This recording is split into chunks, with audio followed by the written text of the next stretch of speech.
Öyle bir 5 dakika bir pazar ve yapabilir. Meyve dahi hiçbir şey. Patates soğan mı yok?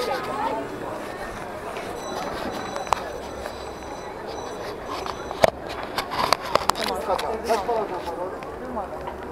Kaç para aldın?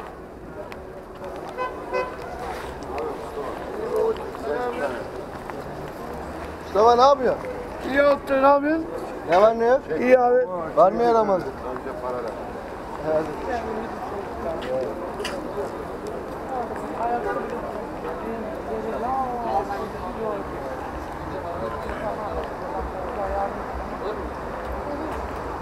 Eğer yok olmaz da kalırlar ya gelirler. İş Bankası'nın ya.